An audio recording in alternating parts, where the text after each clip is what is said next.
In today's video, we'll be reviewing the following economic data: CPI, PPI, PCE, along with new home sales, existing home sales nationwide, and of course, Southwest Florida real estate market update. My name is Anna Eckstein with Naples Ultimate Luxury Group, MVP Realty. Let's start. All right, so let's start with inflation rate. And US inflation rate remains steady at 3.7% in September of 2023. You can see on the chart below, and it's rose by 0.6% from a month early in September 2023, and it's easing from 0.6% increase in August. The core inflation rate in United States, and we know core inflation rate is excluded volatile items such as food and energy, fell to 4.1% in September 2023. And it's actually the lowest since September 2021, and it's down from 4.3% from the previous months. And you can see the chart below. Take a pause, and I'm not going to go over too much of this table content, but you can see all items described based on the categories, how inflation traveled from previous months. And this is our month of September. So please take a pause, take a look if you are interested. So let's moving forward. Producer price index and core producer price index. The reason why we pay attention on this, because if the inflation start rising to the producer eventually transfer the cost of the items to the consumer, to us. So producer price in the United States index increased to 2.2% in September of 2023. Please take a look at the chart below. And you can see it's been on a rise.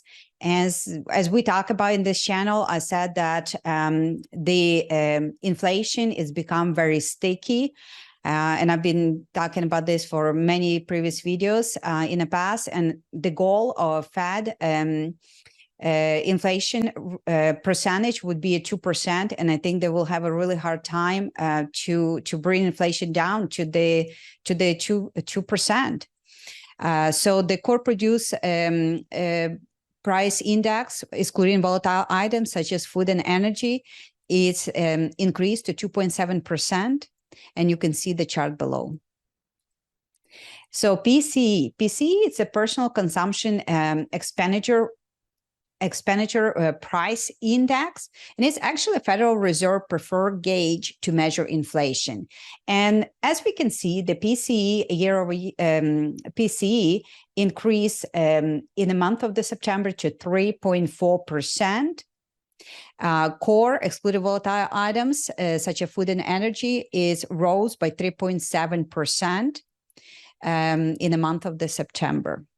So GDP, this is something that quarterly report, and I decided to share with you. I was actually very surprised that our economy actually expanded on an annual basis to the third quarter to 4.9% of the third quarter of 2023. On the paper, gosh, we are just booming economy at 4.9% GDP growth rate. This is amazing. But I really think, this is my personal opinion, I really think that our economy is a lot in trouble. And this is very interesting how on the paper can look so good. We are such a booming economy, but I think a lot of Americans still continue struggling with the high inflation, and the wages, I think they're just not keeping up with the inflation rate. I mean, that's, again, my personal opinion. But I just wanted to share, if you like to take a pause and take a look at the breakdown on different categories, you please welcome to do so. So let's move on to non-farm payroll. And gosh, we increased by 336,000 jobs in the month of September. You can see the chart below. And unemployment rate is 3.8%. So how we got this job? So we have government payroll jobs. We have 73,000, manufacturer payroll 17,000, non-farm payroll private 263,000. Just would share with you. Average hourly earnings year over year increased by 4.2% from a year ago in September of 2023. And it's actually the list signs the June 2021 below market estimates of 4.3%. Average hourly earnings rose by 7 cents or 0.2%. You can see the chart below. Initial jobless claims. So we always go for the most updated stats. So we look in the October 21st ending week, and the benefits rose by 10,000 to 210,000. And continuous jobless claims also increased to 1,790,000 a week ending October 14. So moving forward to the interest rate and the mortgage application. So the interest rate continued climbing, and we can see it's actually went up to 7.9% the week of October 20th. And week prior, we had 7.7%. You can see the mortgage rate, they've been climbing for the past, year plus.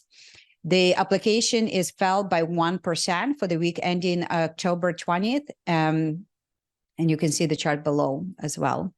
So building permits also decreased by 4.5%, and building permits month over month decreased again 4.5%. You can see the chart below. And new home sales. So new home sales actually is surged by 12.3% in the month of the September. Previously fell minus 8.2% in the month of August, but we did get some new home sales up 12.3%. Pending home sales in United States is actually decreased by 11%. And this is the in the month of the September. For this year over year, month over month is actually rose by 1.1% from the previous month. So existing home sale, again, if you like to pause and to read this is the source from National Association of Realtors, but where we take a look the United States, it fell by 2% from the previous months. This is existing home sale. And it's the lowest month actually since October 2010. So the 3,960,000 units actually sold in the month of the September, and it's the lowest again since October 2010. So existing home sales month per month fell 0.7%. Felt actually, I'm sorry, the 2% compared to the August of minus 0.7%. So we'd like to share with you some interesting stats I found and interesting that usually seasonality, we have a decrease of the listings, new listings count this time of the year. And you can see from 2017 to 2022 that exactly what we was doing on projection of decreasing the new listings. But interesting, in 2023, we actually on an uptick of adding new listings. I thought it was quite interesting. Also, I would like to share with you that over 70% of the mortgages originated in the United States, the interest rate less than 4%. And here's the kind of stats graph below. And only 3.7% is interest rate higher, 6% or higher. So, what sellers are thinking, if I'm locking in a percentage, the majority, if you are, between 3 and 4, less than 3%, you're most likely not going to sell. Between 3 and 4, you're probably not going to sell your home, where you go for the higher interest rate, right?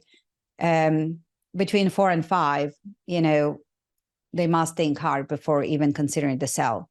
So, and only small percentage between 5 and 6, they probably say, well, yeah, we probably could sell because we have tons of equity, or, there's maybe some other decision. And higher than 6%, they most likely will sell, because for them it's just, if they need to sell, they need to sell. And also it's interesting because the federal internal rate right now is 5.5%. So the expectation they may still increase by 0.25% by the end of the year. The next Fed meeting would be November 1st. My guess, they probably would leave internal rate at 5.5%.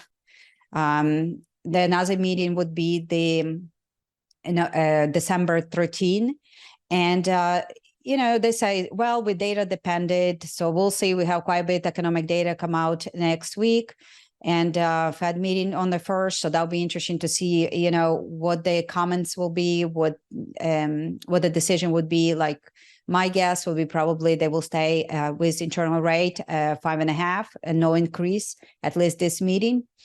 So we'll see, of course. Also found really interesting stats that one American in 4 homeowners says that the 26% basically says the higher mortgage rate would not impact decision on sell their home. Well, from the previous chart that we just take a look, there's a lot of homeowners that are sitting on tons of equities.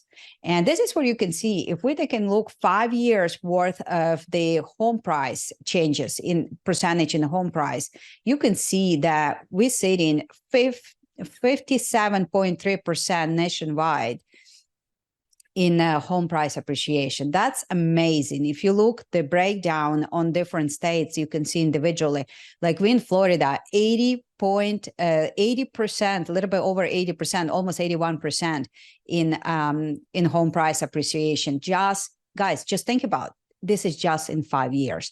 That's amazing. Like, it's just crazy. If you're looking since 1991, you can see that nationwide number is 297.7% in a home price appreciation. We are in Florida, 436.6% in home price appreciation. I just thought to share with you. I think it's just amazing stats to take a look, and you can see if you have homes in different states, you can really clearly see what is appreciation in your state. So Americans sitting on tremendous equity, 68.7%. They have paid off the mortgages or have at least 50% of the equity. That's amazing, guys, if you're really thinking about. And it's really amazing. And you can see that, very small percentage that you sit in some negative equity. But this has just been so much appreciation for all this time. And quarterly gains added almost 13,900 on average in United States. Homeowner now has about 290,000 in equity. Again, this average, some people could have even more. So what the equity can give you ability to sell the home, to be a cash buyer. That's a huge advantage, or maybe to put this like really nice down payment. And so that would be another one. Or if the people to the stage in their life that they want to get more assisted living residents, that would give them a huge advantage to do that as well. So home prices are falling anymore. So this is really quite interesting, because a lot of the stats actually would like to share with you right now that that the Case-Shiller index, the FHFA, the CoreLogic, you can see how those home prices been rising on a rise, that they actually went down a little bit. This is nationwide. Of course, we'll look our own stats shortly, but you can see they're actually on the uptick right now to going up again. So this chart, like next month, I will share with you a little bit more updated, but this is really runs behind, because if you can really see, the data is really July and we in October. Almost in November.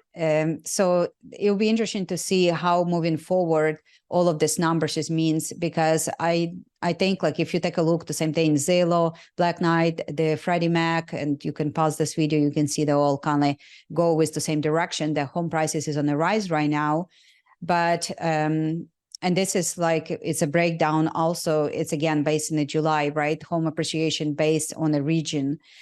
So you can definitely see that pretty much across the board, they're all in a kind of go back in appreciating mode, and nationwide rate is actually 0.8% was in July. This is, again, would like to share, if you find your bigger city where you live, you can see, to me, again, backdated July. So to me, I take this data, but it's like, to me, it's like a little bit too outdated. And you just don't know where we're going right now. Just so much uncertainty, geopolitical situation that we have on the Middle East going on. There's Ukraine.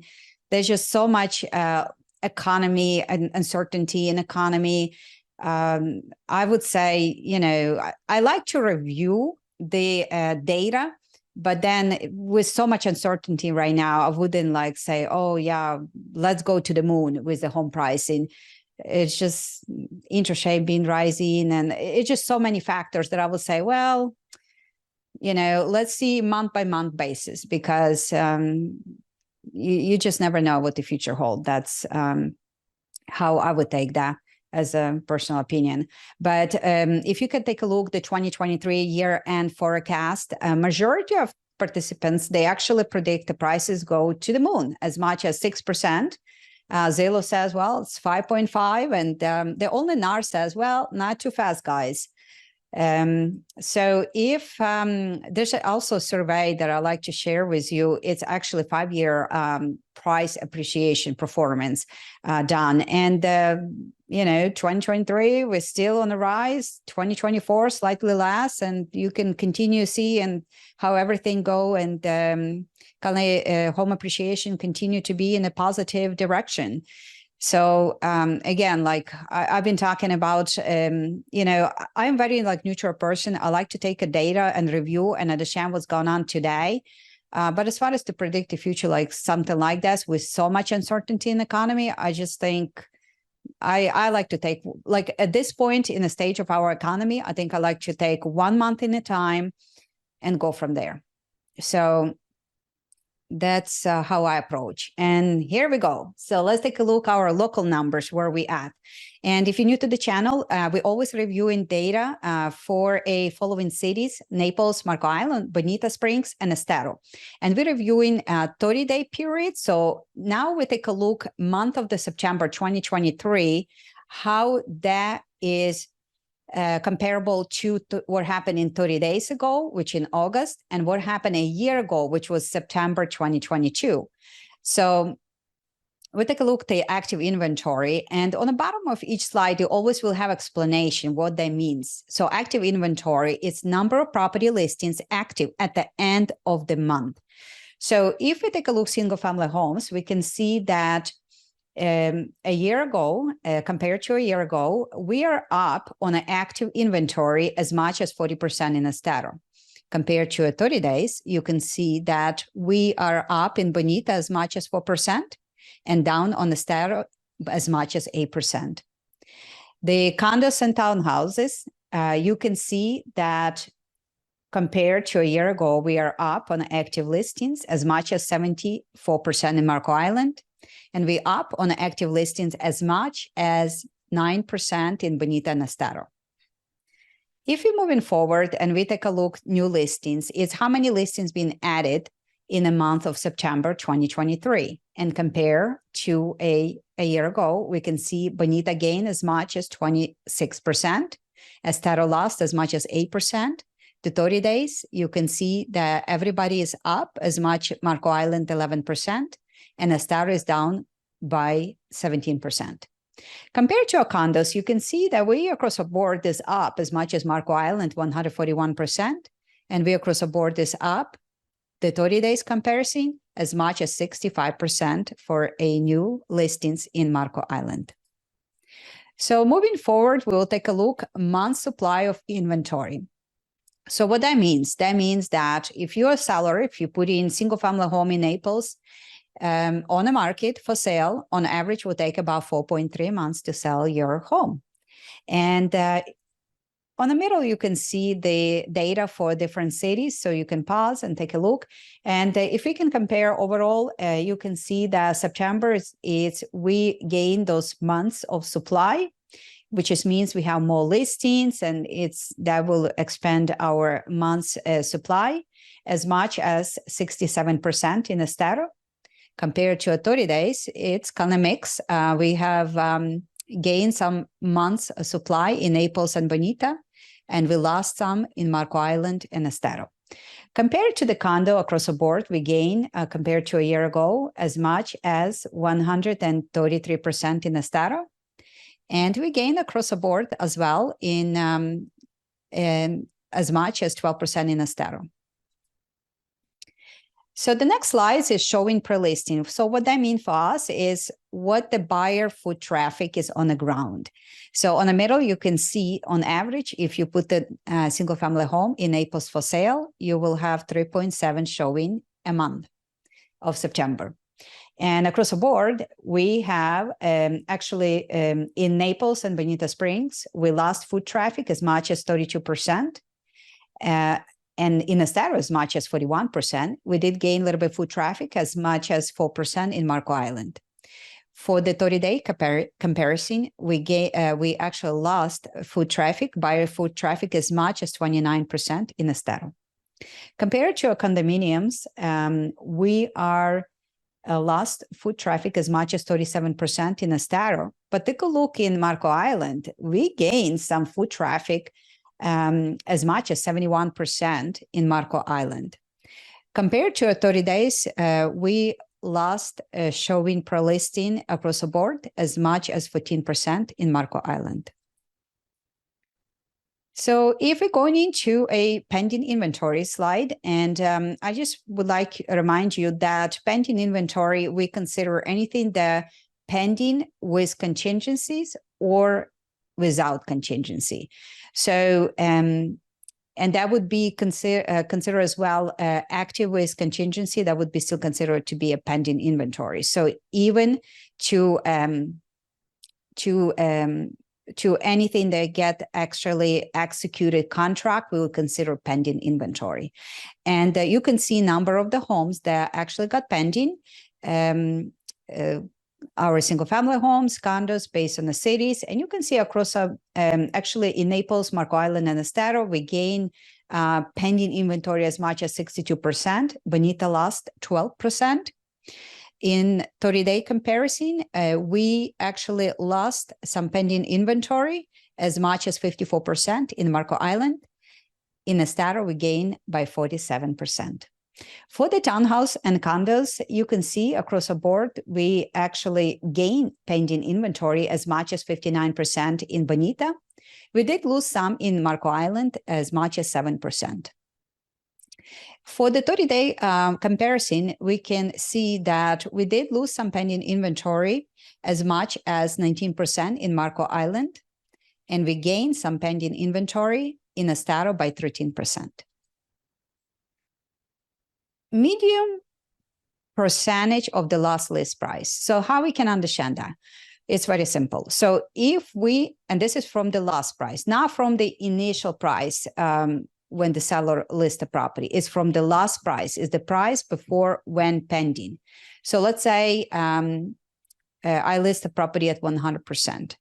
So when the property goes pending and go towards the closing, I sold the property 96.1% for single family home in Naples of my last list price before the property went pending. So that's how you understand. So in the middle, you can see that percentage. And if we compare to a year ago for a single family home, you can see that we lost some of that percentage as much as 1.3% in Bonita, but we did gain in Marco Island by 1.2%. For the 30-day comparison, you can see that we lost that percentage as much as 2% in Marco Island, but we did gain in Estero by 0.8%. So for the condos, you can see across the board, we actually lost some of that percentage as much as 0.9% in Bonita Springs. And for majority part, except the Bonita Springs, we did lose up there by 0.5% for the 30-day comparison. So if you take a look at medium price per square foot, so you can see on the middle, our medium price per square foot. And I always tell you in all my videos, if you're a seller, if you're a buyer and you wondering about what is your medium price in your neighborhood, just please message me and I'll be more than happy to provide you a report just like this, but based on the neighborhood where you like to sell or where you like to purchase. Where it will be detailed report just like this, and if you seller, if you consider to list your property, I'll be more than happy to provide you comparable market analysis specifically for your home with a detailed marketing report for you directly. So yeah, let's take a look. So medium price per square foot, you can see on the middle. If we can compare single family homes for a year ago, you can see that Naples and Estero gain some medium price per square foot, as much as 6% in Naples, but we did lose some medium price per square foot as in Bonita and Marco, as much as 22% in Marco Island. If we compare to 30 days, you can see that we gain as much as 11% in Marco Island, but we did lose in Bonita Springs as much as 9%. For a condo and townhomes, you can see across the board, we gain price per square foot compared to a year ago, as much as 14% in Marco Island. For the 30-day comparison, we can see that we lost actually medium price per square foot as much as 8% in Marco Island. But it's interesting. You see how the 30-day period, you're actually losing 8% in Marco Island, medium price per square foot. But compared to a year ago, you actually gain 14%. So this is quite interesting to see how that medium price per square foot travel. Naples, we did gain 1%. So medium sales price, this is the medium sales price is that reported for the month of the September 2023. Again, if you're interested in specific neighborhood, just please message me. I'll be more than happy to provide to you. And just so you know, we do provide the report for a neighborhoods Mornings, Park Shore, and Old Naples, basically downtown Naples. So we already have those reports. So if you're looking in that area, just please visit our channel and check it out, those reports. We do provide those reports on a monthly basis. If you do track in some other neighborhoods, and if you can tell me the neighborhood, I'll be more than happy to include the neighborhood overview and provide specifically on a channel for the neighborhood that you're looking for. So just please let me know in the comments below. I would really, really appreciate it. And if you like to have maybe different, some other information that you think that we should include in this report, just please make a comments below. I would really, really greatly appreciate it. And I will make sure I add those changes to the video. So let's take a look, medium sales price. Compared to a year ago, you can see that we are up in a medium sales price as much as 10% in Naples, but we are down as much as 32% in Marco Island for single family homes. In a 30 days comparison, you can see that we are down as much as 5% in Bonita, but we're up as much as 8% in Naples for medium sales price. For the condos, you can see across the board, we're up as much as 22% compared to a year ago. And we're down in Naples, Bonita, and Estero as much as 6% in Estero, but we are up in Marco Island, medium price per square foot, medium sales price, I'm sorry. So dollar volume. That's some of the sales prices. You would add it all them together for those cities, and that you can see clearly those numbers in the middle. And if you can compare to dollar volume for a year ago, you can see we are up as much as 87% in Marco Island. That's huge. And we're down actually 18% in Estero. Compared to a 30-day comparison, you can see across the board, we are down as much as 43% in Bonita, except Marco Island is up by 16%. For townhouses and condos, you can see that we are up as much as 67% in Marco Island. We're down in Estero by 16%. 30 days comparison, you can see that we're down for most of the parts as much as 48% in Bonita, but we are up by 39% in Estero. And this is our last chart. So the last chart is a closed sales. You can see on the middle, the data for the closed sales and breakdown by the city. And compared to a year ago, you can see that we are up with the closed sales as much as 125% in Marco Island, which is really nice. And we are down in Estero by 4%. Compared to 30 days, you can see that we are up in Naples and Marco as much as 33% in Marco Island. And we're down Bonita and Estero as much as 32% in Bonita Springs. That's for the single family homes. And on the middle, you can see like Naples, 286 properties sold single family homes in the month of September 2023. So that's how you read these numbers on the middle. So compare the condos to a year ago, you can see that we up across the board, except the Estero, we're down there 16%, but we up in Bonita Springs as much as 20%. Compared to a 30 days, you can see that we are down as much as 37% in Estero. This is on the closed sales for condominiums, townhouses. And we're surprisingly up in Bonita Springs by 27%. I hope you enjoyed the video today, and I hope you found a lot of valuable information for you and for your family. My name is Anna Eckstein, Naples Ultimate Luxury Group, MVP Realty. If you're interested in moving to Southwest Florida, I would love to be your guidance in your real estate journey. If you're a seller and if you're interested to sell your property, I would love to give you my comprehensive marketing plan along with comparable market analysis for your home. My name is Anna Eckstein. My phone number is 239-249-4476. Thank you so much and see you next time. Bye-bye.